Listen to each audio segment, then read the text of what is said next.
Xin chào tất cả các bạn có thấy mình tối không?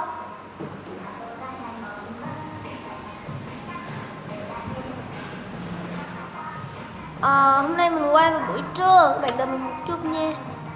Mình quay lại rồi nè, các bạn nhìn mặt mình hơi tối một chút nha, không sao nha. Bây giờ các bạn khỏi cần thấy mặt mình rồi. Mình xuống cái bàn nhé. Bây giờ mình sẽ review những loại slime.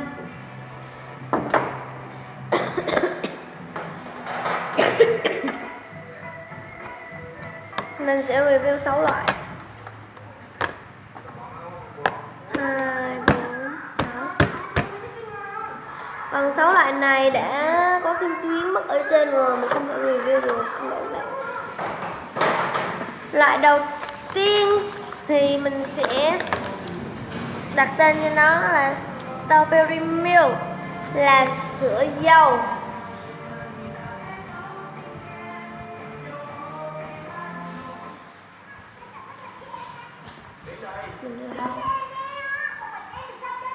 Các bạn nhìn màu có được không?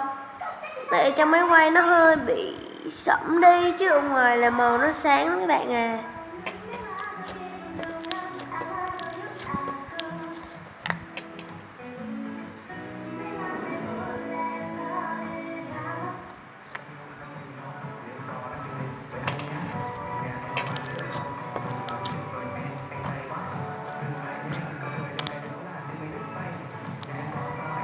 Nó kêu tiếng cũng hơi to rồi các bạn.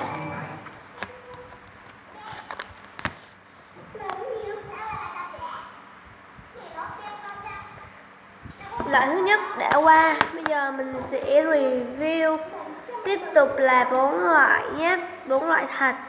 Thạch đầu tiên mình đặt là thạch chuối.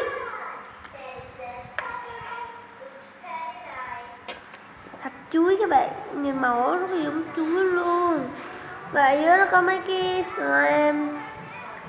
Mình đặt cho thạch là thạch chuối, rồi slime mình đặt là sữa chuối.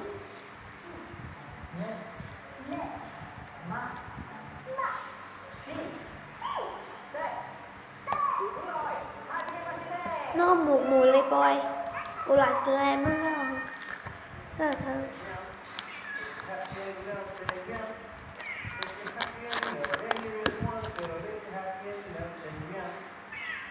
Tiếp tục là slime kim tuyến vừa có thạch luôn. Kim tuyến này các bạn, kim tuyến này không sao nhưng các bạn, nó không có dính tay.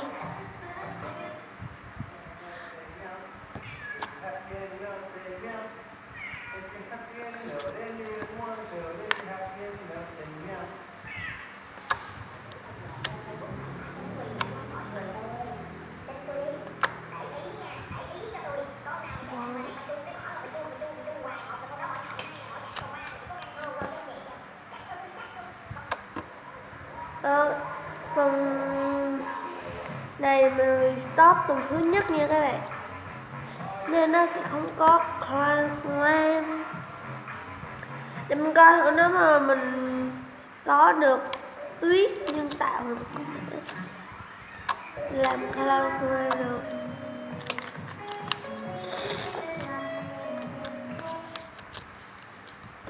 Tiếp tục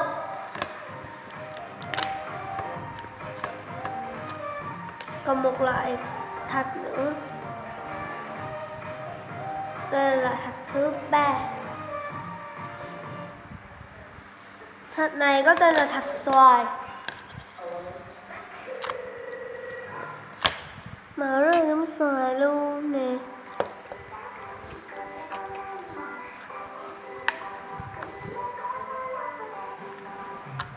Loại này không có thêm gì.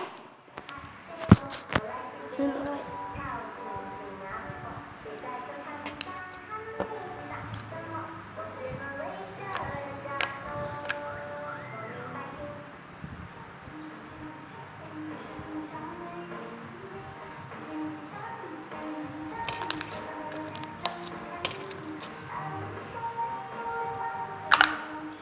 Con này cũng rất là đã các bạn.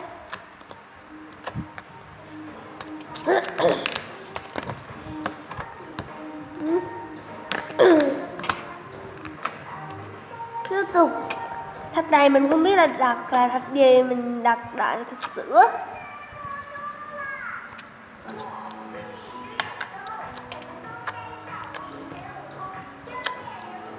Cái này thì ít thạch hơn, là slime rất là trong luôn, bóng chứ.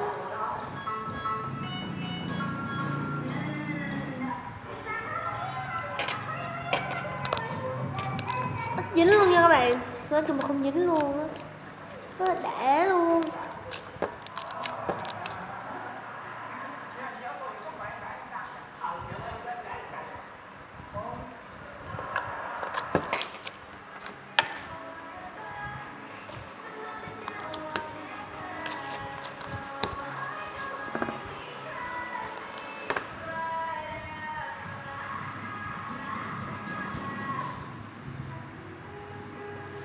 Loại này thì đằng sau nó có mấy cái ngôi sao này, các bạn thấy không?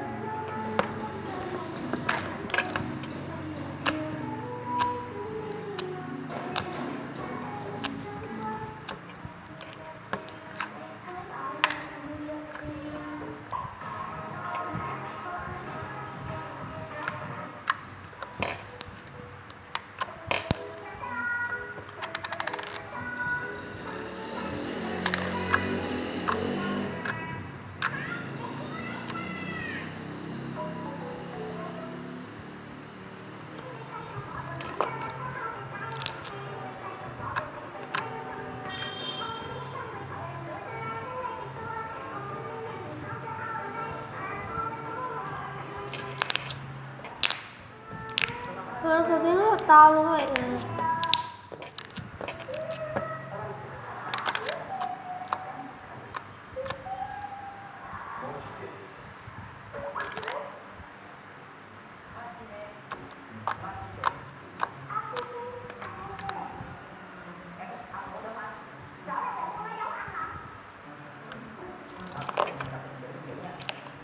Nên này kêu tiếng cũng rất là to, nhưng mà khi các bạn chơi bạn sẽ rất là thấy khó chịu, bởi vì là có mấy cái ngôi sao nó làm môi rất là khó chịu luôn. Mình quay mà không có ánh sáng.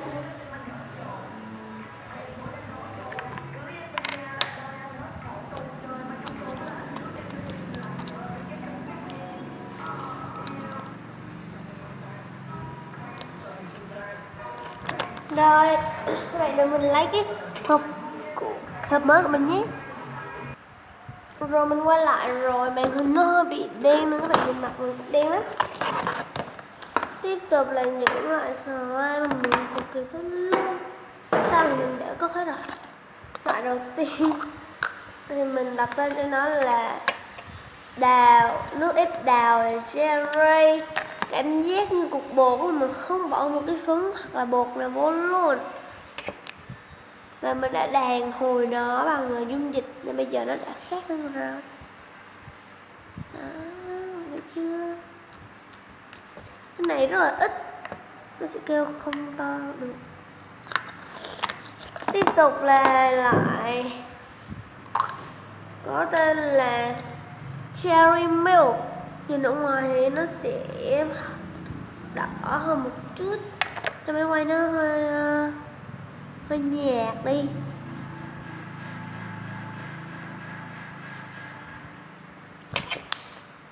Cơ tiếng cũng to các bạn này.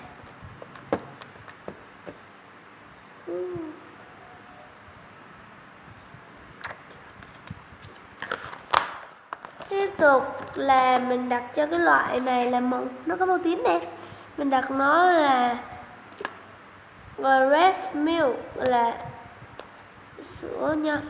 Chứ mà có nói tiếng Anh biết vậy, mình sẽ nói tiếng Việt.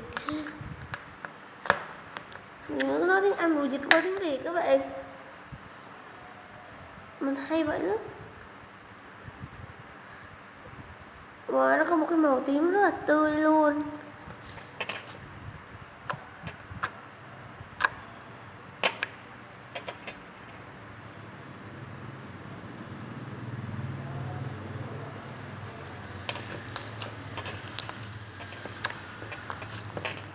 Loại này rất là đã và cực kỳ mềm mịn, là kêu tiếng rất là to luôn.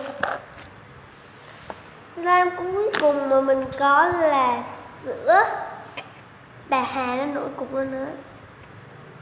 Đúng rồi, nổi bọt cục lên rất đẹp luôn. Đây là sữa bạc hà. Các bạn nào cũng đã uống sữa bạc hà rồi ha. Các bạn có thích không? Mình thấy nó thanh rất là thanh luôn.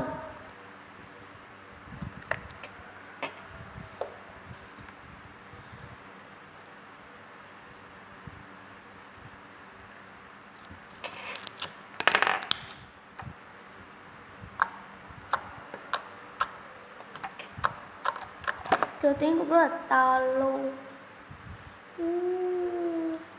Nó có một cái màu xanh nguyên chất luôn, hơi xanh thôi, khi mà mình chọt vô nó có một cái màu xanh ở bên trong, rất là đẹp luôn. Và video của mình đã đến đây cũng đã kết thúc rồi. Các bạn nhớ like, share và subscribe cho kênh mình nhé. Bye bye.